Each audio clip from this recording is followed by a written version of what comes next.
नमस्कार, प्रणाम, हर हर महादेव। हम आप सबके छोट भाई राइटर पवन पटेल आई आज एगो और बहुत ही सुंदर बेवफाई गीत लिख के आप सबके बीच भेज रहल बानी, जौन बहुत ही अच्छा और बहुत ही सुंदर गीत बा। ये गाना के कोनो भी सिंगर, नया सिंगर या पुरान सिंगर जेकरा अच्छा लगे उ गा सकता रे, कोनो भी दिक्कत ना हुई। ये गाना हम अभी अभी लिख के आप सबके बीच अपलोड कर रहल बानी। इ गाना के बारे में बता दी कि हाँ, इ गाना बाटे सुनो राजा पी के गांजा गड़िया धीरे चलावा हो, जौन खेसारी लाल के गाना हा। सुनो राजा पी के गांजा तू गड़िया धीरे चलावा हो।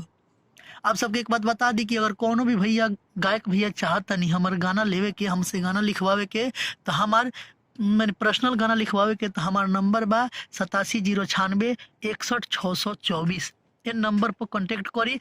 आप खातिर बहुत अच्छा से अच्छा हिट से हिट मैटर लिखाई। आई हमनी के गाना शुरुआत कर जाओ, ठीक बा।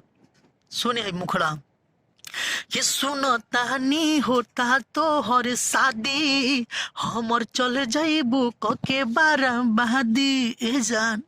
सुनो तानी होता तो हर शादी, हमर चल जाइबू कके बाराबादी, बाकी खुश नहीं रहबू तू हो, दिल तोड़े जाइबू तू छोड़े जाइबू, तो देखबू ना मरल मुह, तू छोड़े जाइबू दिल तोड़े जाइबू, तो देखबू ना मरल मुहावा हो। ये गाना की एक नंबर अंतरा बा। अरे दिल तोड़ला के तोड़ा होई बड़ी पाप हो, ऊपर वाला भी ना करी तो हे माफ हो। हाँ, दिल तोड़ला के तोड़ा होई बड़ी पाप हो, ऊपर वाला भी ना करी तो हे माफ हो। अरे साजा देखे कापे तोड़ा रूह हो, तू छोड़े जाइबू दिल तोड़े जाइबू, तो देखबू ना मरल मुह हो, तू छोड़े जाइबू दिल तोड़े जाइबू, तो देखबू ना मरल मुह हो। अंतरा दुबा जोन लास्ट बा। राइटर पवन से तू झूठे वादा कैलू, साथे जिए मरे के क्रिया तू खैलू।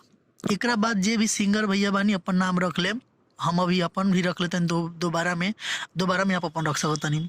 हाँ, राइटर पवन से तू झूठे वादा कैलू, साथ जिए मरे के क्रिया तू खैलू, लौके नहीं चीता के धुआं हो, तू छोड़े जाइबू दिल तोड़े जाइबू, तो देखबू ना महरल मुह हो, तू छोड़े जाइबू दिल तोड़े जाइबू, तो देखबू ना महरल मुह हो।